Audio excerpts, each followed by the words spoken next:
determined by whoever won in the quickest time.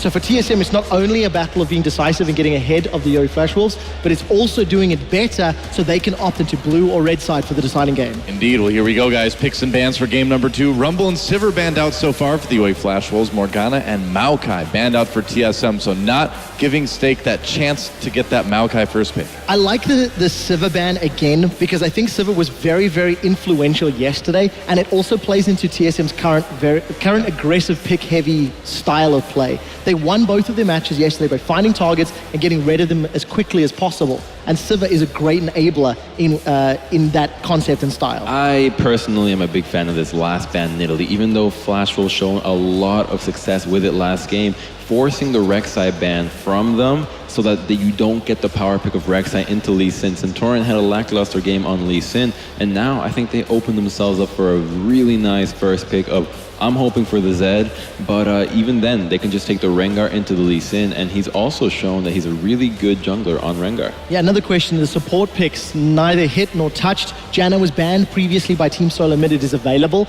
if Sword Art wants to get his hands on it.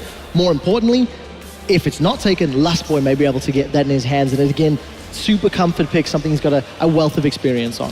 Wow, long time being spent on this first pick for the Yowie Flash Wolves. Already 20 out of the 40 seconds used here. So really kind of making that decision. And it really is kind of a battle of junglers here. That's going to influence a lot. We've seen it influence a lot, but they're going with potentially that very safe first pick, Corki. What do you think? That's odd to me, considering everything that's available, considering the strength of Bjergsen on Zed. I think the beauty of the Corki first pick though is the fact that when you run a Zed, you usually want a magic damage top AD carry, which is the Corki. Corki is crucial in the Zed composition, and the Flash Wolves were able to run the Zed last game because they had the AP carry from the jungle. Now that there is no longer an AP carry, TSM find themselves in a position. Do we first pick the Zed and force ourselves to put top lane into an AP carry when Rumble's out of the pool, or do we let keep in mind Darius ran Kennen yesterday as well and had a decent performance. So yes, I agree with you, the headline top lane AP would be Rumble. Maybe Darius has been practicing Lissandra, probably not likely, but you know, he did run Kennen, so it is something to keep in mind within the scope of the World Championship. And TSM busy deciding what they want to go for, but I think the Zed is the smart pick. Maple ran it yesterday, Bjergsen ran it yesterday, and considering that TSM just lost to it, I like the pick. Yep, absolutely. Zed and Lee Sin locked up for TSM's first rotation of picks. Now, back over to the Yowie Flash Wolves. From here, you know, what do you need to focus on? Do you go for the top lane right now? Do you just kind of like leave it for a bit? Do you go for a jungler even though it's already been picked on the other side? What's the priority? I think at this point you have to go for perhaps the Janna and the top lane. You don't need to show your solo lanes right from the get-go. And I think that, as you mentioned, Quickshot, it's almost obvious that he has to go for the Kennen in the top lane, or perhaps a Lissandra. Now, Irelia does really well into that, but also the pick of the LeBlanc is going to be a bit risky into the Zed. That's come almost a full-on skill matchup that favors Zed, so Maple feeling super confident as Bjergsen. That is a brave pick because Bjergsen is probably more known for solo kills than many of the other mid laners, especially in this tournament. But the one thing I do want to highlight, Castle ran Rengar as well. So in terms of the jungle picks, if they wanted to go for a pick style, I quite like the combination of Rengar plus LeBlanc. There's so much CC and damage and roaming potential, and it also plays into the Flash Wolves play style. So I want to see where Costa decides to go with that jungle pick. I was wondering when the Lulu is going to come up, and it looks like, correct me if I'm wrong, it's probably going to be Lulu support for Lustboy. He had that really massive game against CJ on it. Works very well with the Lucian. Zed Lee Sin as well. I think it's a great pickup. Could also be top. Yes, it could be top Lulu, but I think Alessandro or Kennen would be a little bit better. But the downside is that they will have a rough laning phase against Irelia, and the composition from the Flash was already very skirmish-oriented, particularly for pick composition. You know, get really hard lockdown onto the Zed. You hit Zed with a bola from Rengar, and he cannot use his ultimate and will die instantly to the LeBlanc. On the bright side, you do have the Lulu for that really large shield, and if he can survive that and get out of the initial burst from the Flash Wolves, their damage goes down. If Team Solomid have another weak mid game against that Flash Wolves team composition, it will be a quick 2-0. Yeah. Corki, Irelia, LeBlanc, Rengar are all so terrifying once you get those outer rings down and they can roam between lanes and start applying pressure around the Dragon and on TSM's backline. So for TSM, the laning phase is just going to be so incredibly important. They can't make the same mistakes they did previously. They can't give up free waves of farm to stake. They can't give up early towers. And it's going to be very, very scary if the Flash Wolves ever get ahead. Very true, and it looks like this Lissandra may be the pick, and yeah, as the counter goes down, so Lissandra going to be going potentially to the top lane. I'd imagine that's where it's going to end up, but Dyrus, a lot of pressure on him now, I feel, to really perform on this champion. He's very good on tanks. The engaged champions have been a little bit hit or miss, so I feel like the pressure's on for TSM right now. I think more than anything, though, this is going to have to really be a test of the Santorin with Dyrus synergy. Lee Sin, Lissandra, we've seen the GE Tigers run it in their opening match versus Cloud9 and have such an impact on the top lane. Can TSM perform at that level and really punish a struggling top laner? Now, he has shown his prowess in the top lane, but if TSM had refined their plays around the top lane last game, they will be able to succeed this one. Well, both teams have made their picks, and TSM has going to have to pull out all the stops to stay in the competition. We'll be back with Game 2 right now, right after this.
Welcome back to the Intel Extreme Masters World Championship. We're about to move into game number 2 between TSM and the Yowie Flash Wolves. And of course, the Flash Wolves up 1-0. Deficio, I'm going to throw it straight to you. The floor is yours. Discuss LeBlanc versus Zed and why you don't think it's a great choice. So why I don't like LeBlanc into Zed is because your build path has now basically been decided for you before you even start the game. You need to get an Hourglass, obviously, early on against Zed, and that hurts your mid-game potential, where normally you see Morel and Normicon, you see the likes of a Deathcap coming in fairly early on, so there's no cooldown reduction for you on your first item. It's also a lot more expensive. You got to go Arm Guards first, and obviously you want to get it early, and that means for Santorin in this matchup with Bjergsen, obviously, he can gank this mid lane, force the LeBlanc back early, delay even that Arm Guard for her, while obviously Kasa and Rengar won't really have any impact. So we can see early on Santorin around the mid lane, and then once you get level 6 on Lissandra, he switches to the top lane, and that's pretty easy for him to find lanes to gank, honestly.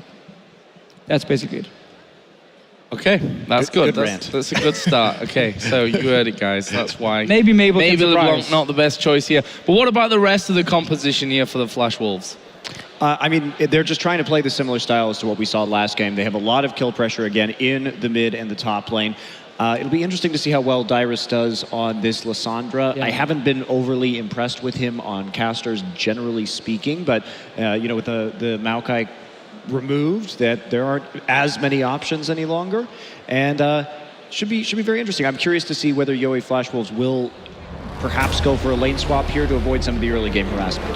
They could do, yeah, around the jungle matchup, but again, you're putting Stake in that disadvantage. We saw them work around it last time.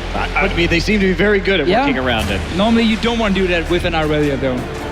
Well, here we go. We are going to jump into game number 2 between the Yowie Flash Wolves and Team Solomid, where the Flash Wolves just one game away from the grand final, a World Championship match. And I honestly never thought that I would be saying this right now, but Yowie Flash Wolves really turning up here, especially on day number 2.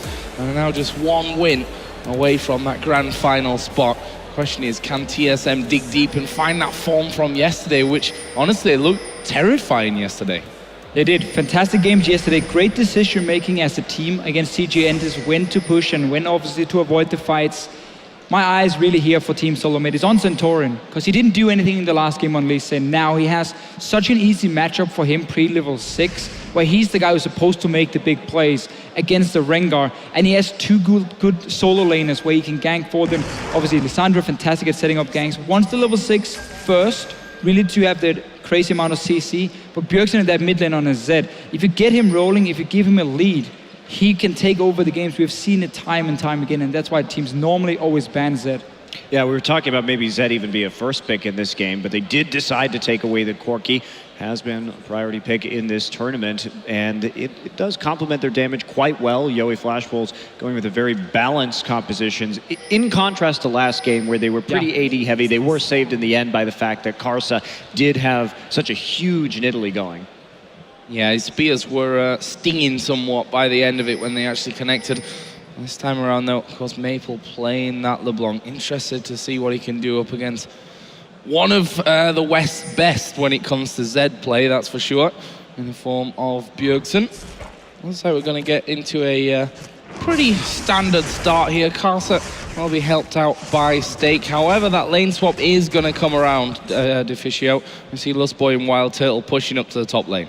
Yeah, Team Solomid starting the swap again against Stake here on Aurelia. Didn't get the freeze early on. They were sitting on a camp for them. I think they got just a small crook there. I think they were anticipating the lane swap coming in, because this situation, just based on what we saw last game, Stake was able to do a lot with just a little. He was able to farm over at the tier 2, and in this situation as well, you have that preferable matchup, the Lucian into the Corki, where you can harass pre-6. So this is going to let NL kind of have a little bit of breathing room. Yeah, so the wave is pushing down for Team Solomid on this top side here against Stake. He's only level 1, he's not been doing double jungle, no camp obviously for him either. This means Santorin can go towards his lane once the wave hits the tower and dive Stake, or at least force him away, like we saw Team Solomid do in the last game. And the difference here for the Yowie Flash Wolves is that Corki doesn't have the same tower pushing power before he gets the Trinity Force as a Lucian. So what they did in the last game, they sacrificed Stake, but they fast pushed with Never Lose on Lucian there and got a lot of towers, and you got an early BF sword, which makes him very strong compared to a Corki when he needs that Trinity Force fully completed. So they won't have the same early push from the Yowie Flash Wolves, or at least not the same effect. And that's also why they decided to swap Sword Art up in this top lane here to make sure Stake gets the big wave, no dive from Team Solomid, and obviously no fast push in the bottom lane either from the Yowie Flash Wolves. And also just hitting at exactly that perfect timing. You saw the setup, Stake walking out, just getting that ward in the river, making sure he would know if Santorin or Bjergsen left to come out in that situation. Bjergsen on the tough end of some trades right now with Maple. Yeah, and we also see Stake has 9 times the CS that he had 8 minutes in game number 1. So it's definitely going a little bit better for him this time around in terms of the farm game. Dyrus only sat on 6 at this point. Stake going to have a bit more farm funnel towards him, but takes a lot of damage every time he goes out from that one. The presence of Sword Art is going to help him out there a little though. And that is still a problem for Stake here. Yes, he can get the experience and will get some of the farm, but Lulu Lucian is such a fantastic lane and just harassing that top laner. And obviously the Janna won't really add too much pressure in the lane itself. So Team Solomid will still be able to deny Stake quite a lot of farm. And because he's now sharing XP with Sword Art, Dyrus is going to get pretty far ahead of him with this Lissandra, because he's sitting in a one-on-one and he's a ranged champion who can very easily wave clear and hold his own against Never Lose. Here we go. Never Lose just putting down some damage right there. Dyrus checking for him, but that's the other thing, is the Corki is one of the best champions just to have levels on as well. So having that solo experience doesn't go to waste, and Karsa looking for an angle right here. So he can get it. This could be interesting. He's going to try the bait there with the back, and Dyrus, funnily enough, turned around at a perfect time there. I think Karsa thought with that it was actually warded then, which wasn't actually the case for him, but Karsa will get back en route, get some more farm and try and get up to that level 6 point as quickly as possible, where he can make a bigger impact on the game. And it's just fun to see again how Yowie Flash Wolves, they focus so much on the AD carry in these lane swaps here. They give their Corki the level advantage, say you're going to get your Trinity Force, you're going to get level 9, maybe level 11, and then we start grouping up as a team where you are that much stronger than your enemy AD carry, and that again sacrifices Stake just a little bit, but he's doing a good job farming because Sorda is here to help him. He just won't really be able to keep up in terms of levels compared to Dyrus. Yeah, no early Rengar ganks yet. No real opportunity here in the bottom side. So Karsa just going to try and power farm his way up to level 6 right now. And again, you know, Maple really has done a good job over the course of this series, laning against Bjergsen. We haven't seen him really fall behind whatsoever. He's matched strength for strength. And I just don't understand why Centaurion hasn't done anything on the map beforehand. This mid lane here, yes, he was pushing early on. He's there now, but you know that Rengar won't offer anything in terms of mid lane ganks, and the counter gank from Karsa as well requires Team Solomid to move close to a bush before he can really jump in there and be impactful before level 6. So I feel like Mabel should have been pressured a lot more by Centaurion here early on. Instead, he's looking for the top lane. Well, Bjergsen actually going to take a decent chunk of damage here, and rightly said there, Monty. I mean, Maple has definitely held his own in this matchup so far. We see that Karsa and Sword are actually moving down towards this bottom lane. It look like they're going to try and dive Dyrus. Oh, it's a good ward in there. That will spot them coming, but can they react to this one quick enough? He got level 6 now, though, so it's very risky diving him with his ulti up. Dyrus still staying on the tower. You can see the Flash Wolves. They're moving away. And look at Maple here. He's going Codex as the first item. He's not been pressured in that lane, so it doesn't feel like he needs an early arm guard. And suddenly, this LeBlanc play can work for him. He's obviously very confident about the matchup itself and didn't feel like he had to go for that early arm guard, so we'll still have that mid-game spike. And look at this, just trading the top lane turret for that dragon. Of course, Dyrus has gotten a big edge in farm down on the bottom side of the map, farming very successfully under turret. This is a bit risky. He's caught behind a little bit. Oh, and actually forced to flash there. Very, very dangerous stuff. And surprised that it even came to that, to be honest, that he was pushed that far up, but so is it. As the Flash Wolves pick up their first dragon. Here, finally, we see Centaurion come around. It's, funnily enough, not for Maple. It was Stake that was in that mid lane, and he was also forced to use a flash. So last couple of ganks resulted in some summoners going down. So what Dyrus tried to do before was push out this bottom lane and buy time for Turtle and Lost Boy to recall from the top side and come down and defend this tower here. It's working for him. So he got the wave pushed out. The second one here, yes, okay, he had to blow the flash, but the only thing he wanted to do was just make sure that tower stayed as healthy as possible. Because you know after the Lucian and Lulu has been fast pushing the top side, they can now swap down here and you have a tower advantage in this lane swap. Thing is, Stake has actually made really good use of that time too, because he was able to cover mid. Now because Lissandra was delayed down there in the bottom lane and the late swap coming in due to the tower kill, it's going to get shoved right back into the tower so Stake can reverse the wave. Yeah, still at least for Dyrus. He will get more farm. He's already level 7 to 6 of Stake. So he's not in too bad of a spot. He also wanted to save that teleport. We know how strong Alessandro TP is down towards the bottom lane in case there any ganks happen. Because obviously now you're waiting for... Well, waiting to see what Bjergsen will do in this trade. He's going in. Oh, he's took a tower hit there as Maple. Don't think the Deathmark's got quite enough damage, but the Shuriken from the side.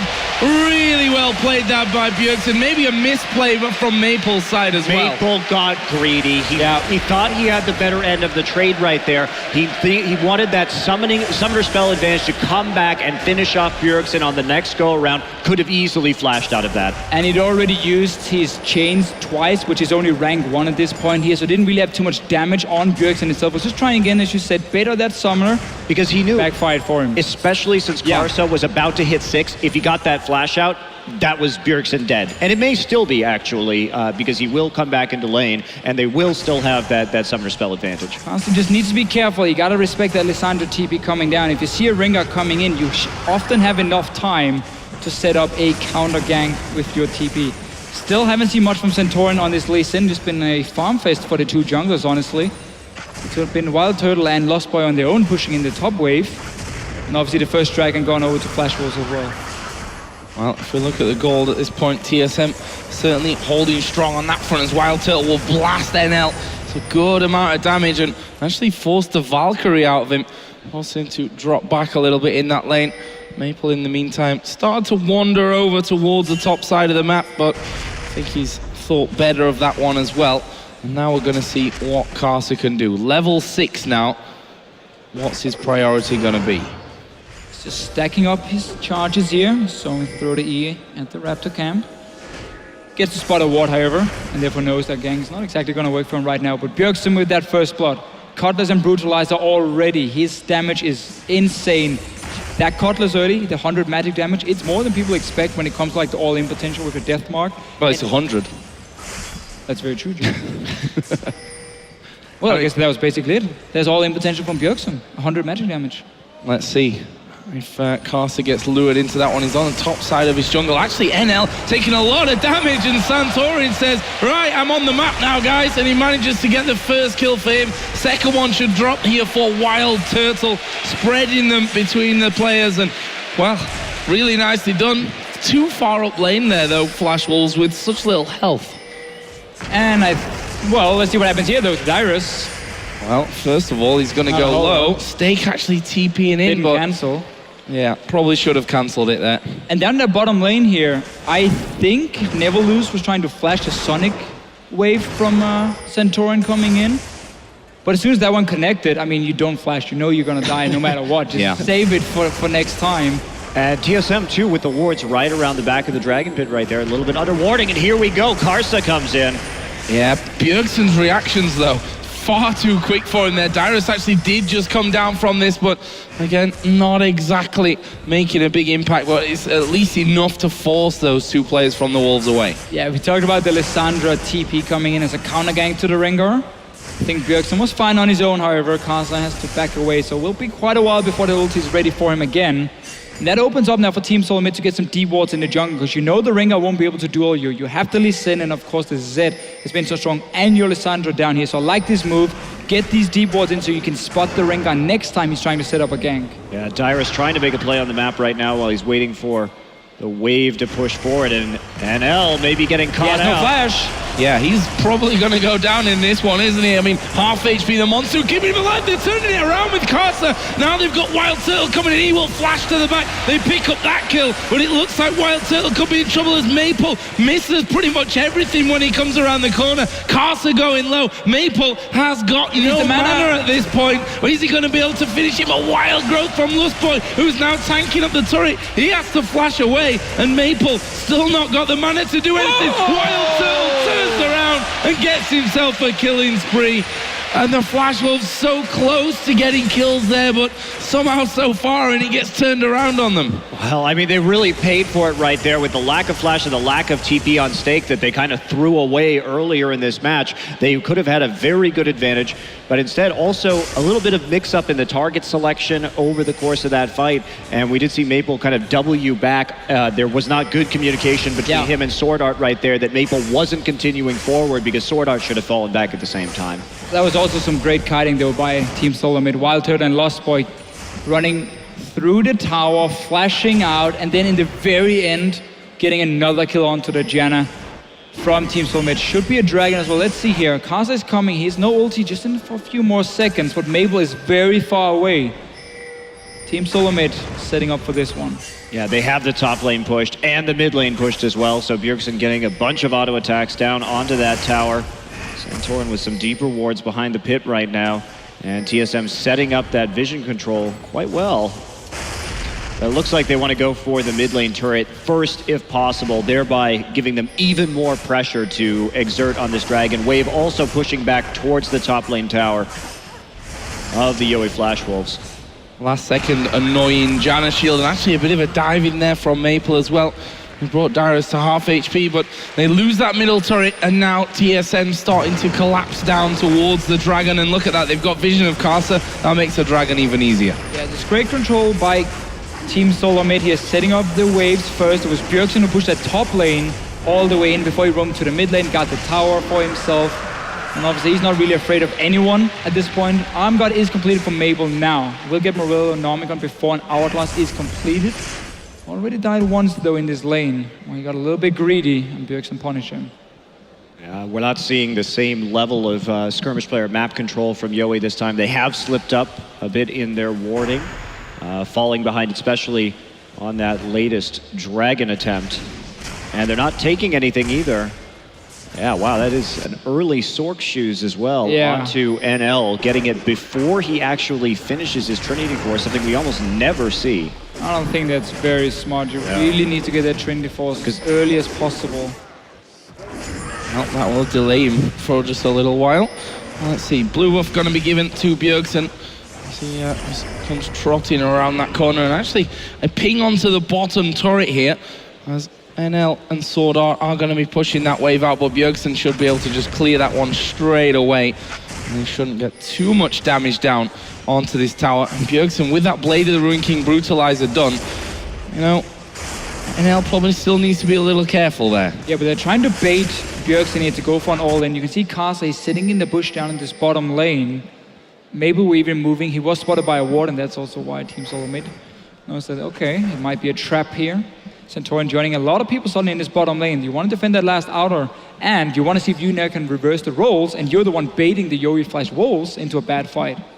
Also, the Flash Wolves, who did such a good job of pinking up their own jungle defensively during that last game. We just don't see very many pink wards, only a single one on the map and on the wrong side at this point. They need that safety to be able to push out and see if they can regain a little bit of control in this game if they still want to win. They are fighting from a very large deficit. Yeah, and just a lot harder in this game for them to do it when Zed is in the mid lane. He gets an early kill. When you're against the Lee Sin as well, there's the 2-on-2 skirmish from Team Solomid is just fantastic. Lulu as well, if you have even Lost by joining in like he normally does when it comes to these deep wards. It makes it so much easier for Team Solomid to walk into the jungle of Yowie Flash Wolves, place their own wards here, and not really be too afraid of any potential fight starting. You're not going to be too scared of Karsa jumping in at this point here. Bjergsen will be able to just ult him and kill him. That tower has been abandoned pretty much at now. I do see NL coming back towards it there, but I don't know. Those three champions that are pushing aren't exactly the ones you want to really stick around underneath your own tower to try and defend. Sword Art is coming down, and Karsa is going to come running through on this one as well. What can they do? Is the warning sign that Rengar's getting close. He's going to get in the brush as well. Bjergsen is going to try and turn things around. A Wild Growth comes in. Lustboy might pay the price though, but in the end they managed to get away from it. Did have to use a couple of ultis to get the job done though. You can see TSM disengaging immediately because it was a 5v4 there in the bot lane. Quick TPs from both of the top laners. Can they turn this one back around? And they should be able to. Sword Art is already ridiculously low. That tower is still there, but they're not going to care too much for that. They go in underneath it, get themselves 2 kills. And the Flash Wolves looking disjointed, I think, to say the least. Well, NL right there chose to sit around for an auto attack and a rocket, which in turn made sure that he got hit by the Ring of Frost from Lissandra. So he could have actually pulled back and maybe even defended the turret and sacrificed Sword Art instead, but then they both die and the turret goes down.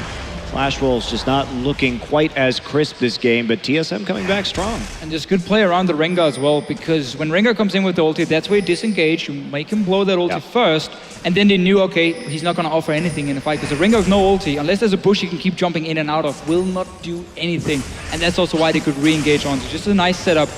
Zeal now for Neverlose, so he's close to the Trinity Force. That is so close. But he's not there yet. So close. That's something you almost never see. I think you can wait for those couple of goals to tick over, right? Bjergsen actually getting stunned up here. There are 3 men on that top side of the map. That's a nice move to bring him out with the death mark further from that turret, and Maple will actually be able to get that kill. But I'm not sure that they can get the turret. Santorin coming up to that top side. Lustboy was already there as well. And that means that the Flash Wolves, for now at least, aren't going to get it, but Santorin going to get caught out there somewhat. Does manage to flash away from those chains, but that's almost certainly the tower now. And there is Karsa coming in. That's a great Wild Growth from Lustboy just to get the knock up and probably save Santorin. There will be a tower at least up here in the top lane for Yowie Flash Wolves. Darius should be able to defend the mid lane fairly easily. But we just saw here how the 2 lanes in the bottom and the mid lane were in a fairly stand-up one, just in the middle, no real pushes going on. And therefore they could go 4-man top, kill Bjergsen, who was standing, I wouldn't even say too far out. I mean, he was very close to the tower. He got surprised by 4 guys jumping him. So good little play here by the Flash Wolves, showing they're still in the game. What I liked to do was Karsa's decision-making on Rengar, because you could see him toss the bola out at the shadow, just making sure that if Bjergsen stayed in the fight, he was going to die, and if he swapped back to his shadow, he would be immediately crowd-controlled. So Interesting stuff right there. And now we see Yoey. We'll see what happens with this next dragon. 30 seconds. Yeah, the God Trinity Force finally completed for Neverlose, but he's 0-3. Last game, he was the guy all the kills went to. He was the guy pushing the towers down. Big difference here for the Yoey Flash Wolves. Maple still doing an okay job here on this LeBlanc in the mid lane. Picked up a kill for himself. Still no Hourglass, so he is a potential target in a fight. And obviously, Lissandra and Lulu are two champions who does really well against LeBlanc in team fights. Because if she jumps in, you either W from Lissandra to freeze her, or you just wimps her with this Lulu here, and she won't really be able to jump around anymore. Well, let's find out. That dragon is now live. A lot of ward clearing and replacing going down. And that Death Brush, I think you've pretty much exchanged 2 or 3 wards apiece on that front. TSM have 2 men on that dragon side. Ward down. Maple just waiting to make that jump over and see if he can catch either of these out. Wild Growth is available for Lust Boy though, and that should be enough there to keep him alive. If TSM want to set up a potential flank, they need to have a pink ward right up here around their own mid tower where we saw that 1 ward from Yoey Flash Wolves and where Maple was waiting. You got a pink ward on that side, so Dyrus has an opening to come over the wall here with his own claw. It's a good setup by the Yoey Flash Wolves because they're just waiting for someone to come in. There's the pink ward from Team Solomid. Let's see if he can pop a target. It was close. Very close right there, but they did punch him out of this fight, and now there's no TP. So at the very least, they accomplished their goal of dragging this out. Do see pings up on the top side. There is a slow wave developing from TSM, and honestly, you know, it may be better for Yoey to have State go up in the top side. He has TP right now. See if he can put some pressure onto the top lane turret and start split pushing instead of just having him be in the dragon fight right now.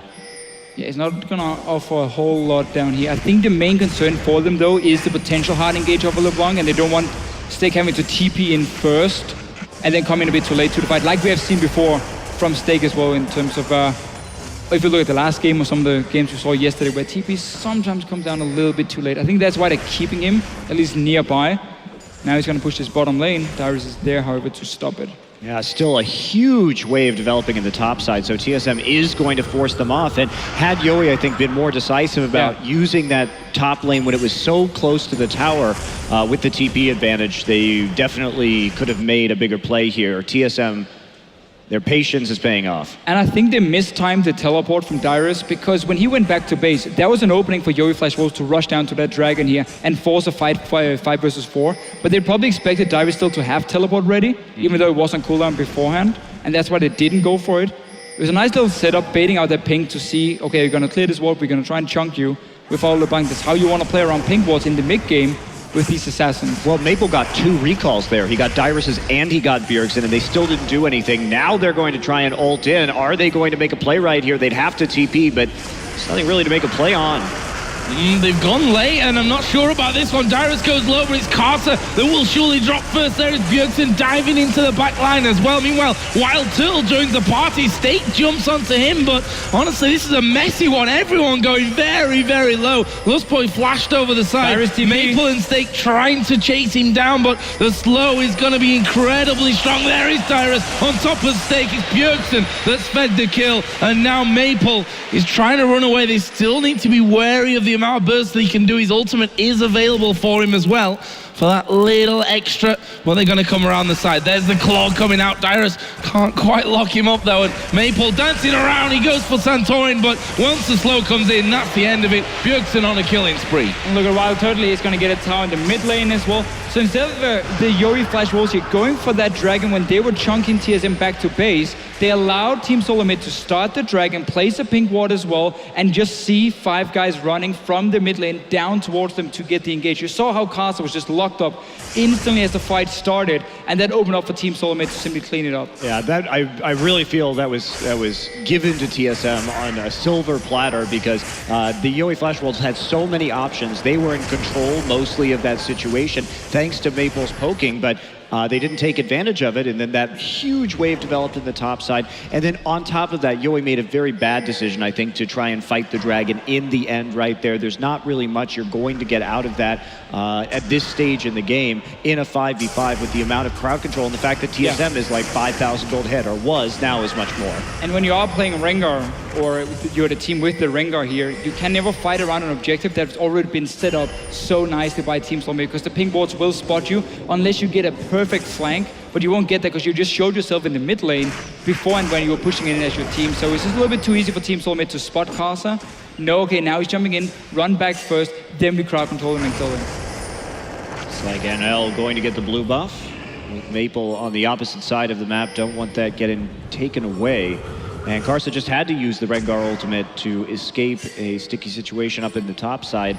Oh, he's still trying to group up right here and make a play onto the mid lane turret, but a wave clear coming in. Maple splitting in the bottom side, and finally they will get their first turret of the game. Yeah, 25.5 minutes in, that has certainly taken them a while, but in the meantime, we see Bjergsen. Santorin will join him here on that top inner turret, already down to half, and this is going to be gone before the Flash Wolves can get anywhere near it. Yeah, just honestly, I think they just wanted to trade tower for tower to get some global gold, but Team Solomid were fast to react as well in time. But if you look at the warding from the Yowie Flash Wolves, everything is set up around the Baron. So it looks like they're the ones in the lead and they're going to bait a Baron because they've got the wards around the pit itself so they can look for these picks from Mabel, but they're not going to get anywhere near this Baron, for a long, long time. I mean, this is going to belong to Team Solomid. They're the ones almost 10,000 gold ahead here. And the pink ward is not going to do a whole lot, but trading tower for tower beforehand, Santorin and Bjergsen, they're just waiting for the poor Stake to show himself. Are you showing himself Midlands? I guess they weren't waiting for anything. They're waiting for nothing there, I'm afraid. And, well, they're going to go back to waiting, or at least pushing that lane out. That's a pretty scary duo. A definitely fed Zed at this stage. Plus Lee Sin as they try to lock down Lustboy, but he will just walk away from that one. Asa popped his ult. Yeah, I think they were trying to really follow up on that. There's a scrying orb actually used, but Santorin and Bjergsen are already miles away, and now they're pinging towards that middle turret. Cullen will probably come out here from Wild Turtle to keep that alive. Yep, there it is. And the Euroflash Wolves have been completely shut down in terms of farming. I mean, they've been stuck on the same items for quite a while now because Team Solomid are controlling the side lanes either by slow pushing minions or just by using your Lissandra and Zed, who are so strong at this point, to go out and push it down. And that means for Euroflash Wolves, they'll always lose some farm, and Team Solomid is always the proactive team, except for this LeBlanc here, who's the one jumping around these pink wards all the time, trying to bait some summoners. Yeah, but that's the best you can do. I mean, ideally, sure, here, you want to actually take somebody down. Maple actually gets Lissandra ulted, but afraid of the follow-up right there. See how much there was no follow-up. He used his ultimate 5 seconds before on Lustboy, but better safe than sorry, I suppose we can say, for Dyrus. However, they are still pushing this middle outer turret. Would be the second of the game for the Flash Wolves, but it's not exactly easy when you've got Lulu and Lucian there to get rid of those. That means that gold not quite 10,000 anymore thanks to that first turret from the Yowie Flash Wolves, but it's close enough. After 28 minutes, this one looking, I don't want to say in the bag for TSM because that's a great way to curse them, but very, very strong position, commanding position that they're in. It would be pretty shocking if they lost the game at this point. The thing is, when you have two compositions who are very similarly mirrored to each other, and this is all about creating picks, bursting down an enemy champion. When there's this large of a gold lead, there's not really a great way for the Yowie Flash Wolves to strategically outplay their opponent because they have the same strengths. Yeah, it's just, I mean, they can't do enough damage at this stage, really. So they're in a situation where they will more than likely lose every skirmish. If they try and get a pick, they won't have the damage to kill somebody. So it makes it, I would say, very, very hard to come back. And you're simply unable to chase for any kills because you know that the Lissandra can TP in, you know the Zed was just split pushing a lane, can easily walk up towards you. So if you ever overchase, like had they gone for the Centurion kill here, they would have been collapsed on from two different sides by Bjergsen and Dyrus, which would have cost them basically the game itself because they would have died in that team fight very easily. So good choice by not chasing. I like how Mabel still plays around the LeBlanc here. He keeps looking for picks whenever he's baiting TSM to like clear ward or whatever. But he's not been able to get it. He doesn't have the damage for it. And I mean, one of the reasons is you have to go Hourglass in this case. You don't have like an early Void Staff maybe, which is a cheaper build that gives you a much earlier power spike, which will give you that extra damage as well to potentially get a few kills when he jumps in. There's furious pinging there from the Flash Wolves onto the general area where TSM were. They please don't go face checking around there. They were somewhere there. Smart play by the Flash Wolves to just completely stay away from that. However, Carsey looking for the recall will actually be pushed out of that one, and well, they've caught out LeBlanc in the mid lane. Not sure how they managed to lock that one down, but Dyrus moving in with his ultimate, locking him down long enough to finish that one off, and that now means another dragon for TSM, freebie basically. I will say there was a bit of a risk to Bjergsen face-checking that bush with Whimsy, that had there been a more substantial number of Flash Wolves in that bush, that could have actually gone horribly wrong for them. So, a bit risky, but they pull off the gank all the same, and now they're on the offensive, third dragon of the game. And this should be, a methodical TSM closure. It's not going to be the fastest closure, though, because we don't have great siege compositions coming in to this one. So it may take quite some time. Both teams really do want to play around vision. That's the ideal scenario, is to get the drop onto somebody via vision games, or play around a dragon or a baron, as opposed to actually concluding this game via siege. So more than likely how it's going to end is TSM will eventually contest enough objectives, find the picks they need, and then slowly take towers in 5v4 or 5v3 scenarios. Blue Wolf given over to Maple. Top lane was just pushed out there by Dyrus. Maple will just try and get it pushing back in the other direction. We do finally have that Zhonya's done for Maple now, so he's probably going to be feeling a little more confident in terms of diving into those backlines, trying to catch someone out. QSS also picked up. Does that mean that Bjergsen's kind of running on a time limit here? Well, it means at least you won't really be shutting him down anytime soon. Again, it's a very mid-game focused composition from the Yowie Flash Wolves with the Corki, with the Aurelia, obviously. I would love to see them right now place a ward just outside the Baron pit as well, on one of the edges, which means if Team Solomid puts a pink at Baron itself, it won't clear the one just outside, but for now, let's see if Stake can stay alive. The answer, my friends, is no. There is the pop.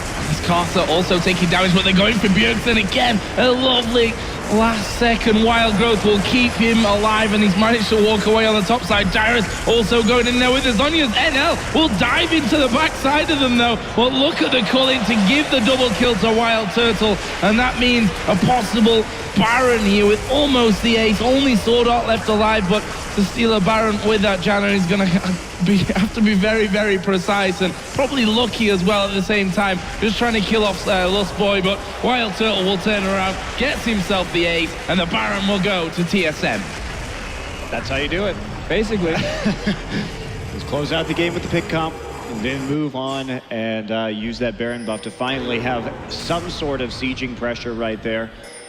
Yeah, let's take a look at this one again. Stake stunning Bjergsen, but does get the death mark on him. Even the Janna Monsoon isn't enough to heal him through that death mark. Karsa moves forward. Maple immediately exhausted. And Dyrus doing a good job holding his ult until he finds it on L. There's the QSS to get him out.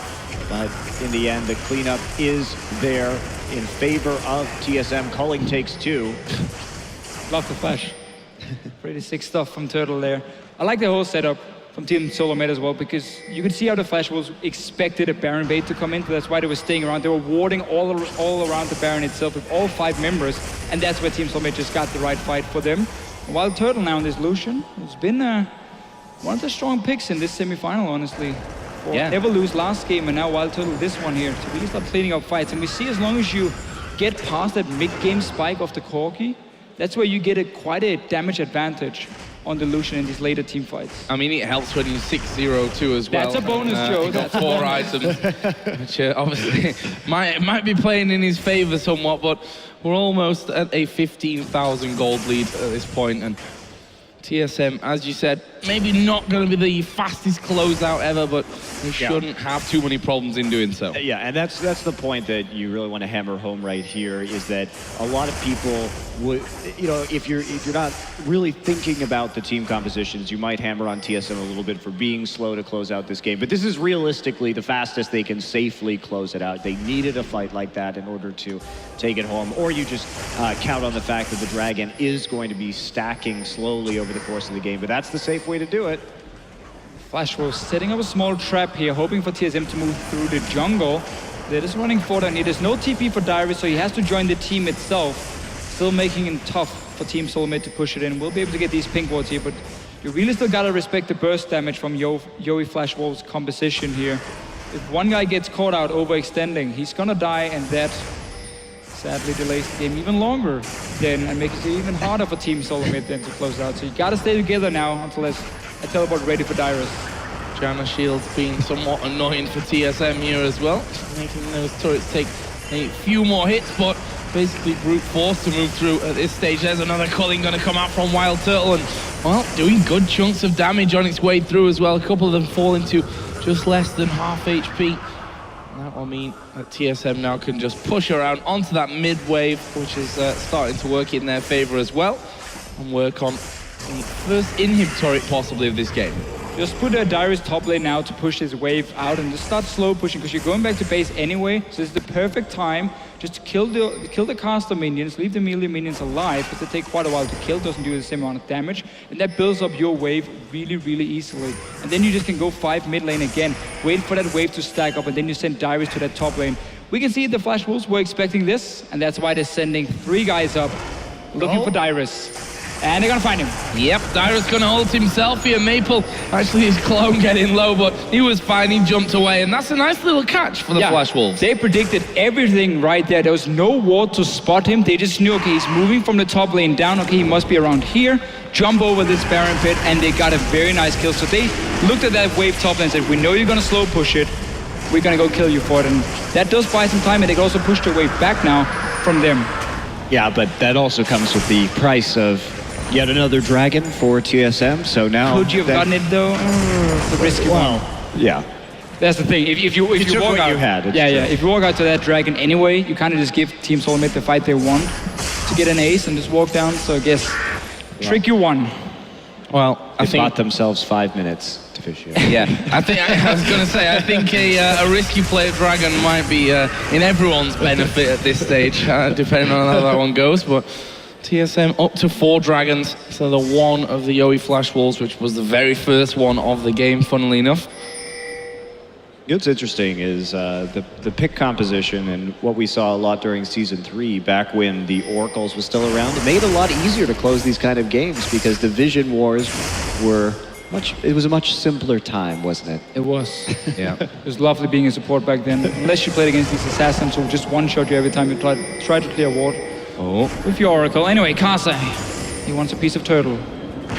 Won't get it. No, not going to get anything. Throws the baller out there. I seem to remember you buying Oracles and dying straight away after, and buying another Oracles and then...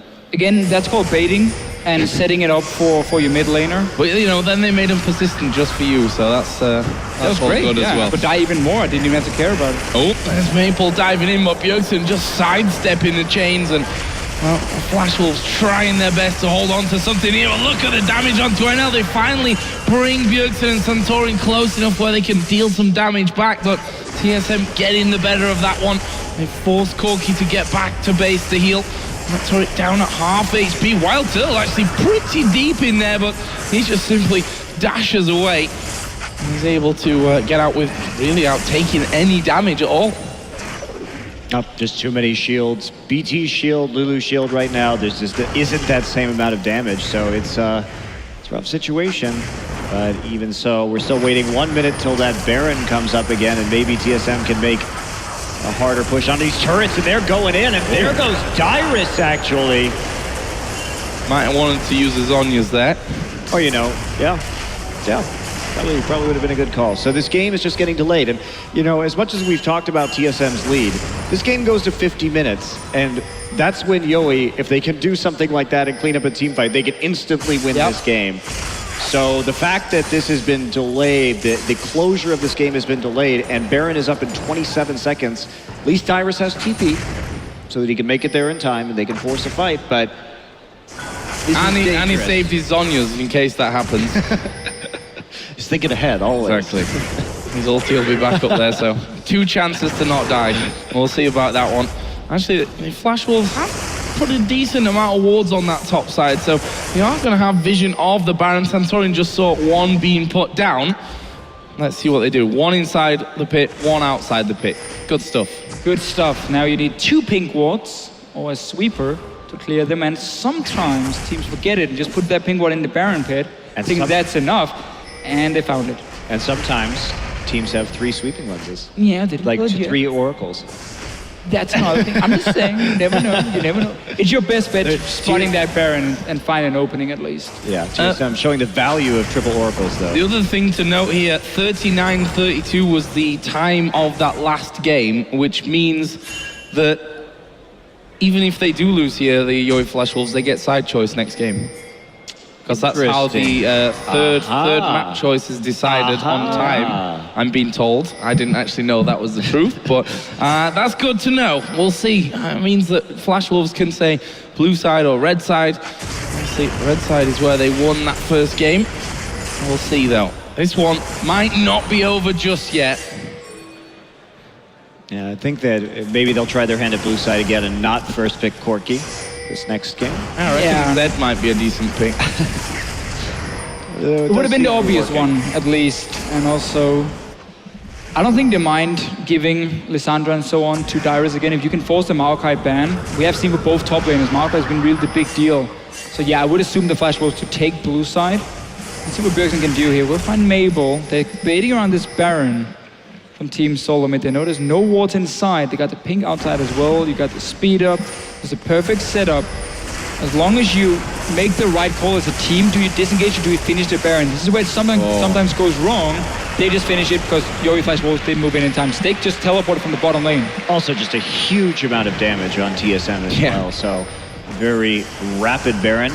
Their ping's going down in the mid lane. Of course, that mid lane turret. Flash Wolves in this entire match have only taken a single tower. You know, honestly, it's actually kind of amazing they've managed to stick in this game as long as they have. I mean, Mabel has been getting a few picks here and there. They caught up with Dyrus. They're going in as well. Wow, Carson right into the middle. Lustboy forced to use the wild growth on itself. Is that a chance here for the Flash Wolves? Bjergsen gonna take out Carson, and that means now 5 versus 4. Lustboy a little bit low though. And if my sensors tell me correctly, I think we might be seeing recalls here. They are sat on decent amounts of gold, so makes sense. And a 5th dragon would be coming their way in 20 seconds. No reason to risk anything when you lost the first game here. So now for Team Solomid, they should play it safe. Let's see Dyrus. Forced a flash, she might be caught out anyway. Yeah, slow there from Sword Art. Will take the claw, but that's slowed for days. There is Maple. Saving his dragon for later. Oh, no, kind of. Okay, sorry, Team Solomid is already there. Yoi Flash Wolves, if they can come down and stop this dragon, they got 4 members there, full HP still. There's no damage on that dragon yet. Neither Turtle gotta rush it. Zed, gotta rush down. They can actually just, they will be able to potentially intercept this. They have no smite though, so they won't be able to steal it. No, Team Solomid got it. 4 dragons for them. 5, sorry. 5 dragons for them. We've talked about it so many times. 1 dragon though for Yoi Flash Wolves, so they got that 6% AP and AD, which is important in the late game. Okay, all the buffs for TSM. Is this the moment of truth, Deficio? Can they now close this game? Well, they're gonna need it. Red buff's up, so yeah, they should probably get that first. And they're actually gonna lose the turret here. Second one only of the game for the Yoi Flash Wolves. But I'm not sure how hopeful I am of a comeback or what would have to be just a massive mistake at this stage from TSM. Well, you know, Cloud9's already set a precedent this tournament, so. That's true. I'm glad you were the one to say that, not me. Yeah, as Europeans, we can't really say too much. Yeah, can't get drawn into that NA flame, man. Bjergsen there did get away, and he's actually pinging onto Maple in the middle lane. Not able to quite catch him, though. All right, so the top lane tower is really low. Let me just check here on my screen. It's currently sitting on 600 HP. That's a very, very easy push when you have the cannon as well. You got the Baron, you got the 5 dragons. Like, this is about as strong as you will ever get in this game. So that one should go down. Even a pink ward to spot Castle if he engages. So TSM are now in the base. Inhibitor open as well. That's the first thing they need. Superman is coming down. Bot lane should be the next target. Well, Sword Art nearly died there. That might have just been the The kill that they needed. Maple actually diving through, and that will surely be the kill they need. Wild Turtle does go low, but he does have that bloodthirster to heal himself back up. Could be a little bit dangerous though for TSM. Something tells me the risks aren't what they're going to be taking to finish out this game. Actually, Turtle did back away, get himself a red buff, and we'll use that to heal all the way back up to full as well. Yeah, Lustboy with a fast Whimsy right there in order to secure that kill, and now they're just going to push on forward through the tower. Well, it's going to be in towards NL, who is going to get popped there by that death mark. Of course he is. We're 45 minutes into this one. Bjergsen at full build. But Dyrus and Bjergsen both a little bit low. What are we going to do with this one? Wild Turtle will latch on to Carter first of all. But these Nexus turrets finally will get focused down. The first one will fall here just a second. Wild Turtle actually having the wild growth put onto him by Lustboy. But I think this one is over here. There's the dive in towards Sword Art from Bjergsen. The rest of TSM saying, no guys, don't go for the kills. Let's finish off this game. Nexus falls. We're going to game number 3 as TSM pick up the second one. Solid performance, and TSM changing up their tactic and going for that same skirmish style as the Yowie Flash Wolves and beating them at their own game early. I still think it's a pretty dangerous play style because both of these teams have shown that they can pretty well dominate when they get ahead.